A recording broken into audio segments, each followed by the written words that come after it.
It's 10th of January 2022. Greetings from Rwanda's capital Kigali. Here is what makes our top stories tonight. This afternoon at Rugwiro village, President Paul Kagame received a delegation led by Burundi's minister in charge of East African Community Affairs, Youth, Culture and Sports, Ambassador Ezekiel Nibigira, with a message from His Excellency Evariste Ndayishimiye, the President of the Republic of Burundi. Top Rwandan and Mozambican military officials have signed an agreement on expanding cooperation in fighting insurgents in Cabo Delgado. Rwanda's Ministry of Health have reduced the number of days a fully vaccinated COVID-19 patient is supposed to spend in isolation from 10 to 7. A very good evening to you and welcome to Rwanda Television News. My name is Sam Kalisa. To kick it off, this afternoon at Rugwiro village, President Paul Kagame received a delegation led by Burundi's minister in charge of East African Community Affairs, Youth, Culture and Sports, Ambassador Ezekiel Nibigira, with a message from His Excellency Evariste Ndayishimiye, the President of the Republic of Burundi. According to the Office of the President, the discussions focused on strengthening bilateral relations. Both countries are working on rebuilding their bilateral relations after a falling out back in 2015 and have expressed willingness to make it happen, with a number of meetings having been held along their shared border. And to other matters, top Rwandan and Mozambican military officials have signed an agreement on expanding cooperation in fighting insurgents in Cabo Delgado. The agreement was signed on Monday here in Kigali. The top police officials from both countries also met and held discussions mainly focusing on fighting cross-border crimes. Serge Ntore kickstarts tonight's bulletin with this report. Mozambique's Armed Forces Chief of General Staff was received at the RDF headquarters by Rwanda's Chief of Defense Staff, and following discussions between the two military officials and their delegations, an agreement was signed between both sides. A joint security and defense meeting was held today between the Chief of Defense Staff of the RDF and the Chief General Staff of the Mozambican Armed Forces, and they signed an agreement of expanding the cooperation between the two security forces in order to improve operations that are taking place in Cabo Delgado. So among those decisions that we made includes expanding the spheres of cooperation in terms of training and development of the Mozambican security forces, as well as improving the modus operandi of our forces in theater. The Mozambican delegation expressed great expectations from the just signed agreement. Eu penso que como foi acordo feito com premissas das duas forças. Expectations are that the two defense forces are committed in this memorandum of understanding that was signed in July 2021, and we believe that following this meeting there will be a strengthening of these cooperations, and the two defense forces will also materialize what was agreed in this meeting. Desta cooperação. Portanto, somos optimistas. Also on Monday, the Commander-General of the Police of the Republic of Mozambique paid a courtesy call to Rwanda's Inspector General of Police at the headquarters of the Rwanda National Police, where he was given explanations about how the police force has been developing and progressing, as well as its functions. nyuma y'amezi 6 gusa inzego z'umutekano z'u Rwanda zirimo na polisi zigezeyo. It has just been 6 months after Rwandan security forces that include the police was sent to that country to do 3 important things. 1. Fight terrorism. 2. Restore peace. And 3. Provide capacity building for that country's security forces that include the police. Therefore, today the Commander General of Mozambique's police came to visit his Rwandan counterpart, and talks were held concerning the Rwanda National Police's operations in line with its eventual efforts to help with capacity building for Mozambique's police force. That is why he toured the headquarters and saw for himself the equipment available here. You are very much aware that capacity building can be done in 3 ways. There can be training, there can be the increase of manpower, in this case police personnel, and lastly more equipment can be bought. kubaka ubushobozi mu rwego rwo kongererwa abakozi cyangwa se abapolisi ariko no kubaka ubushobozi mu rwego rwo kugura ibikoresho. The Commander General of the Police of the Republic of Mozambique confirmed that his police force is looking to learn and benefit from the Rwanda National Police.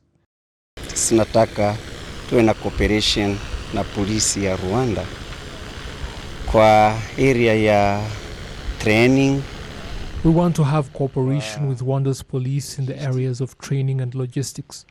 You see, our country is big, but we do not have much of the equipment we saw here, which is why we want to bring our own people here for training so that they may help our country. However, we also talked about the assistance that the Rwanda National Police and the Rwanda Defense Force have been providing back home in Mozambique to deal with that issue of the killers there. So we came here to make an analysis of the last 6 months and the work they have done back home to help the people, which we have done, and now we want to begin the second phase, the second operation. Tumefanya analysis, tunataka kwanza upande wa pili, operation ya pili. In July last year, Rwanda sent 2,000 military and police personnel to the Mozambican province of Cabo Delgado at that country's request with the aim of dealing with the problem of terrorists that had wreaked havoc on local residents for 4 years. The terrorists have now been kicked out of their headquarters and the people of Cabo Delgado have been allowed to resume regular activities in their home areas. Thank you, Serge, for the report. To other matters now. Mental health experts have stressed that following up mental health problems early helps to reduce the chances of them worsening and limiting suicidal tendencies among patients. Ghislaine Mugwaneza has more. Local residents have said that mental health problems are caused by different issues that are mostly found in families. One that had money and loses it all of a sudden to the extent of becoming poor, while he had a job, even functioning changes. He finds himself in extreme poverty. Most of the times, that person gets traumatized.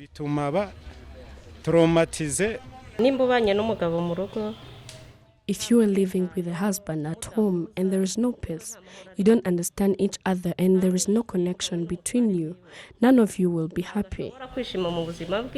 According to the Ministry of Health, mental health care and treatment services have been brought to the nearest health centers and they are affordable. However, health center staffs that provide mental health care services have said that people have no clear information about mental health. Abenshi baza bagaragaza ko barwaye imitwe umutwe. Most of the patients come while showing that they have headache, but when you go deeper, you find there is a problem behind that headache. Before treating headache, we first treat the cause. Others are depressed. Others say they're useless. They feel death is better than life. There are those who come while they were about to commit suicide by using rat poison or hanging themselves. We do nothing about such people, but we transfer them to upper levels in mental health care. The director of psychiatric care at RBC, Dr. Jean Damascene Iyamuremye, has said that people should not criticize and neglect mental health problems, and they should consult doctors and specialists earlier when it is needed. We ask everyone to take seriously mental health because there is no health without mental health. And those who are experiencing mental disorder, we should do or not stigmatize them. We should not discriminate them. As long as many people are having poor mental disorder, we will have a problem like we have now.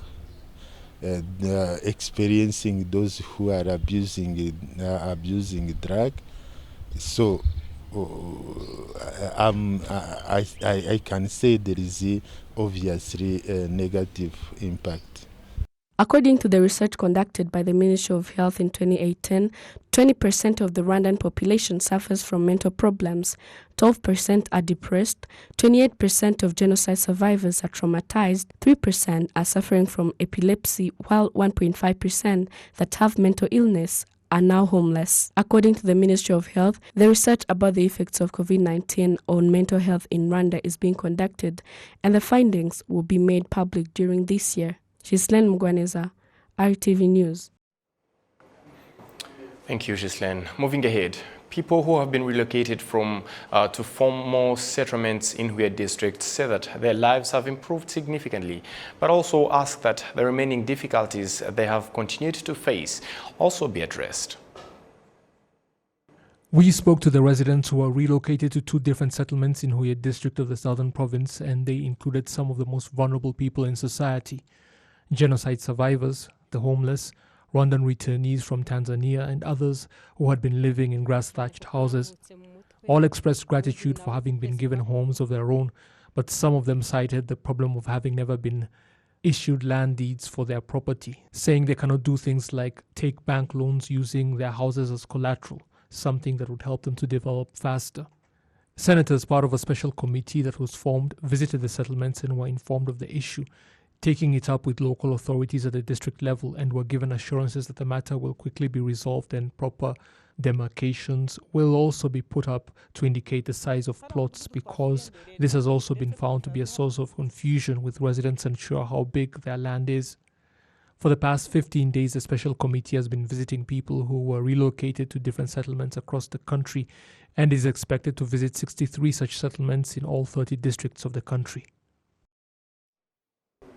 And moving ahead, some members of the community find it necessary for food and beverage industries to prioritize the quality of their products rather than focusing on their own interests. Industrialists, however, say that putting a distinction between products that meet the right standards and those that doesn't is the key to solving this problem. We do have more.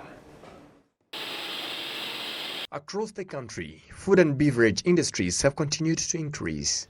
Unfortunately, towards the end of last year, 2020, 8 people were reported dead due to substandard alcohol. At the time, the Rwanda Food and Drugs Authority, FDA, announced that industries that meet required standards would be listed and those that do not meet the right standards would be closed. To date, the list has not been announced, and operations in those industries have continued.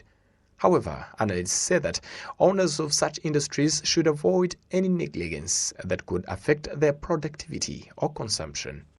Those issues mainly result from negligence. There are times when you find that an industry have no specialized workforce, or even the ones they have are busy in other things, and as a result, a worker might add in things that were not necessary, or even in some cases, products added to those alcoholic beverages are not tested to meet the right standards. Residents find that owners of food and beverage industries should not only care about making profits, but also put the health of the community in consideration. When they acquire standards mark, they change their operations, and you find that citizens are becoming victims. For instance, I don't know who manufactured this soda. I just purchased them because my clients need them. Of more than 800 industries in Rwanda, more than half of them add value to agriculture and livestock products. Industrialists find that listing qualified industries will make even those who do not comply with requirements work hard to meet the right standards. Yeah, those people are there around the country. We held many discussions with them, but maybe they just discovered it lately.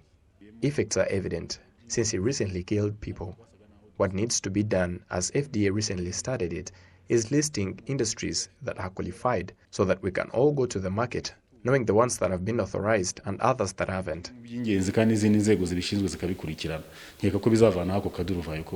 426 types of processed food and beverage products in Rwanda, of which 215 are alcoholic beverages. The National Institute of Statistics of Rwanda indicates that about 20% of the total population is employed in industries. Rwanda's Ministry of Health has reduced the number of days a fully vaccinated COVID-19 patient is supposed to spend in isolation from 10 to 7. The change comes as a result of a large number of people now being fully vaccinated and their body's ability to fight off the virus increasing. What usually happens when a COVID-19 patient is in self-isolation at home is that they remain there for 10 days and local health workers help to monitor them. We visit them at home and remind them on how they are supposed to behave during those 10 days and how they are supposed to care for themselves so that when the time is up, their test at the health center can come back negative. However, there are some who were trying to get the test before the 10 days are over. Well, the latest directives from the Ministry of Health no longer require that a patient remain in isolation for 10 days. Many people have now been vaccinated, and those more than 5 million now have very strong resistance to the virus compared to the way things were before, meaning that their bodies are now able to fight off the virus more effectively and much faster. That is why the decision has now been made that a person can take another test after 7 days, and if negative, they may return to their regular activities. This decision stands as long as a rapid COVID-19 test comes back negative.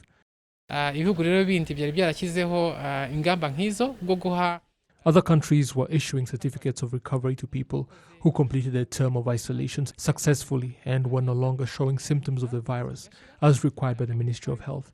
And you saw that the rapid test must be negative, though the PRC test may still be positive. Please note, however, that the certificate is valid for 90 days, but becomes invalid if you fall sick again during that period. As of Monday, 98% of the 14,098 COVID-19 patients in Rwanda were receiving treatment at home under isolation and have directives of how they are to conduct themselves during the week they spend in isolation.